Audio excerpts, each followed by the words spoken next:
ನಮಸ್ಕಾರ. ಪ್ರಿಯ ವೀಕ್ಷಕರಿಗೆಲ್ಲ ಸತ್ಯದರ್ಶನ ಕಾರ್ಯಕ್ರಮಕ್ಕೆ ಆತ್ಮೀಯವಾದಂತಹ ಸ್ವಾಗತವನ್ನ ಬಯಸ್ತಾ ಇದ್ದೇವೆ.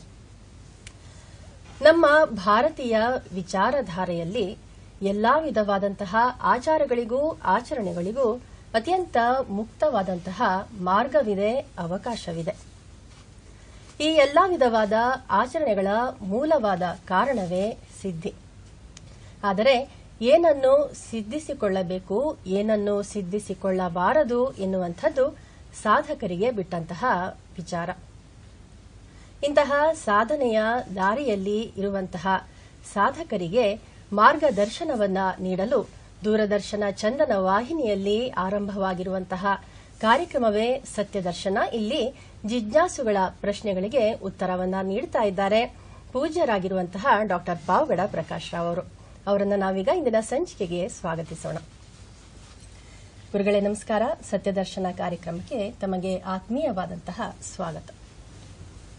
ವಿಘ್ನರಾಜ ವಿಶುದ್ಧವಾಣಿ ವಿಶಿಷ್ಟ ವಿಷ್ಣು ವಿಶೇಷ ಶಂಕರ ವಾಯು ಜಲ ಗಗನ ಅನಲ ಅಣು ಓಂಕಾರ ಬ್ರಹ್ಮಾಂಡ ಆದಿಮಧ್ಯ ಅಂತದ ವ್ಯಾಪ್ತಕ್ಕೆ ಸಚ್ಚಿತ್ ಆನಂದ ಆತ್ಮಜ್ಞಾನಕ್ಕೆ ರೂಪು ನೂರರ ಶುದ್ಧ ಚೈತನ್ಯಕ್ಕೆ ನಮೋ ನಮಃ. ಆದಿತ್ಯ ಹೃದಯದಲ್ಲಿ ಖಗ ಪೂಷ ಗಭಸ್ತಿಮಾನ್ ಎನ್ನುವಂತಹ ಈ ಶಬ್ದಾರ್ಥದಲ್ಲಿ ಖಗ ಎನ್ನುವಂತಹ ಸೂರ್ಯನ ಶಬ್ದದ ಅರ್ಥವನ್ನ ಇಂದಿನ ಸಂಚಿಕೆಯಲ್ಲಿ ನಾವು ಕೇಳಿದ್ವಿ.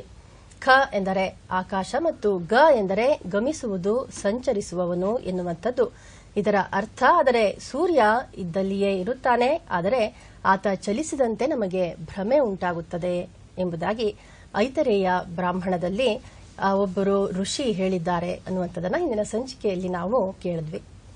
ಮುಂದಿನ ಶಬ್ದ ಯಾವುದು, ಅದರ ಅರ್ಥ ಏನು ಅಂತ ತಾವೀಗ ತಿಳಿಸಿಕೊಡಿ ಗುರುಗಳೇ. ಆದಿತ್ಯ ಸವಿತಾ ಸೂರ್ಯ ಖಗ ಪೂಷಾ ಗಭಸ್ತಿಮಾನ್. ಖಗವನ್ನು ಮುಗಿಸಿದ್ದೇವೆ, ಪೂಷಾನ ಚಿಂತನೆ ಮಾಡಬೇಕಾಗಿದೆ.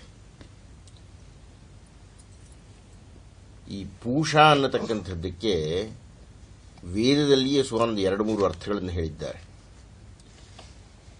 ಸುಮಾರು ಒಂದು 20-21 ಭೂಮಿಗೆ ಇರತಕ್ಕಂತಹ ಹೆಸರುಗಳಲ್ಲಿ ಪೂಷಾ ಅನ್ನತಕ್ಕಂಥದ್ದು ಒಂದು ಅಂತ ಹೇಳ್ತಾರೆ. ಈ ಪೂಷಾ ಅನ್ನತಕ್ಕಂಥದ್ದು ಹೇಗಿದೆ ಈ ಆಕೃತಿ ಅಂತಂದ್ರೆ, ರುದ್ರನಂತೆ ಜಟ ಇದೆ, ಕೈನಲ್ಲಿ ತ್ರಿಶೂಲವನ್ನು ಇಟ್ಟುಕೊಂಡಿದ್ದಾನೆ, ಆತ ಹೊಳೆಯುತ್ತಾ ಇದ್ದಾನೆ, ಆತನ ರಥವನ್ನು ಟಗರುಗಳು ಎಳ್ಕೊಂಡು ಹೋಗ್ತಾ ಇದೆ, ಮತ್ತು ಗಂಜಿಯನ್ನು ಕುಡಿತಾನೆ. ಯಜ್ಞಯಾಗಾದಿಗಳು ನಡೀತಾ ಇದ್ದಾಗ ಇಂದ್ರಾದಿ ದೇವತೆಗಳು ಹವಿರ್ಸನ್ನ ಸ್ವೀಕಾರ ಮಾಡಿದರೆ ಈತ ಮನೆಯ ಹೊಸ್ತಿಲ ಮೇಲೆ ಕುಳಿತುಕೊಂಡು ಗಂಜಿಯನ್ನು ಕುಡಿತಾನೆ. ಅದು ಕಾರಣ ಬಹುಶಃ ಆತನಿಗೆ ಹಲ್ಲು ಇಲ್ಲದೇ ಇರಬಹುದು ಅನ್ನತಕ್ಕಂಥ ಯೋಚನೆಗಳನ್ನೆಲ್ಲ ಮಾಡಿದ್ದಾರೆ. ವಿಶೇಷವಾಗಿ ಭರದ್ವಾಜ ಗೋತ್ರಕ್ಕೆ ಸಂಬಂಧಪಟ್ಟಿರತಕ್ಕಂಥವರಿಗೆ ಈತ ಪ್ರಧಾನವಾದ ದೇವತೆ. ಈತನ ಶಕ್ತಿ ಯಾವುದು ಅಂದರೆ ದಾರಿ, ಬಹಳ ದೂರದ ದಾರಿಗಳಿಗೆ ಹೋಗತಕ್ಕಂಥವ್ರು ಅಥವಾ ಪ್ರಯಾಣ ಮಾಡತಕ್ಕಂಥವ್ರು ಪೂಷಾನನ್ನು ಒಮ್ಮೆ ಸ್ಮರಿಸಿ ಹೋದರೆ ಅವರಿಗೆ ದಾರಿಯಲ್ಲಿ ಕಳ್ಳಕಾಕರ ಭೀತಿಯಾಗಲಿ, ದರೋಡೆಕೋರರಾಗಲಿ, ಮೃಗಗಳ ಹಾವಳಿಯಾಗಲಿ, ಭೂಕಂಪಗಳಾಗಲಿ ಅಥವಾ ಕಾಳ್ಗಿಚ್ಚಾಗಲಿ ಸಂಭವಿಸಲ್ಲ ಅನ್ನತಕ್ಕಂಥ ಒಂದು ನಂಬಿಕೆ ನಮ್ಮಲ್ಲಿ ಪ್ರಚಲಿತವಾಗಿದೆ. ಇದೆಲ್ಲ ಬೇರೆ ಬೇರೆ ದೃಷ್ಟಿಕೋನದಲ್ಲಿ ನಡೀತಕ್ಕಂಥದ್ದು. ವಾಸ್ತವವಾಗಿ ಪೂಷಾ ಅಂದರೆ ಅರ್ಥ ಏನಯ್ಯ ಅಂದರೆ ರಕ್ಷಿಸುವವನು ಅಂತ, ಪೋಷಿಸುವವನು ಅಂತ. ಅವನ ಹೆಸರು ಪೂಷ.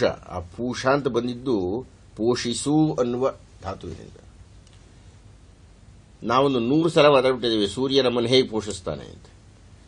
ನಮಗೆ ಬೇಕಾಗಿರ್ತಕ್ಕಂಥ ಎಲ್ಲ ಭೂತಗಳನ್ನು ಸೂರ್ಯನೇ ಕೊಡತಕ್ಕಂಥ ಕಾರಣದ ಪೂಷ ಅಂದರೆ ಪೋಷಣೆ ಮಾಡತಕ್ಕವನು.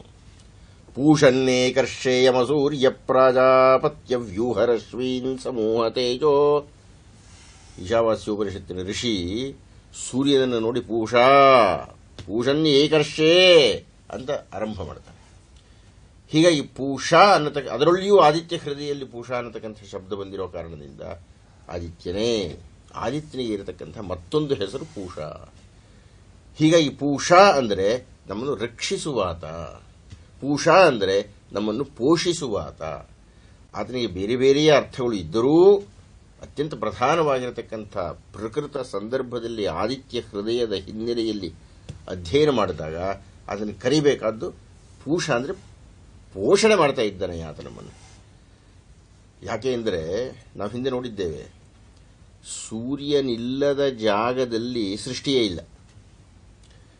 ಎಲ್ಲೆಲ್ಲಿ ಸೂರ್ಯನ ತಾಪ ಜಾಸ್ತಿ ಇದೆ, ಎಲ್ಲೆಲ್ಲಿ ಸೂರ್ಯನ ಪ್ರಾತ್ಯಕ್ಷಿಕೆ ಇದೆ, ಉದಾಹರಣೆಗೆ ಆಫ್ರಿಕಾ, ಉದಾಹರಣೆಗೆ ತಮಿಳುನಾಡು, ಉದಾಹರಣೆಗೆ ಬಿಹಾರ್, ಇಲ್ಲೆಲ್ಲ ಜನಸಂಖ್ಯಾ ಸ್ಫೋಟ ಇದೆ.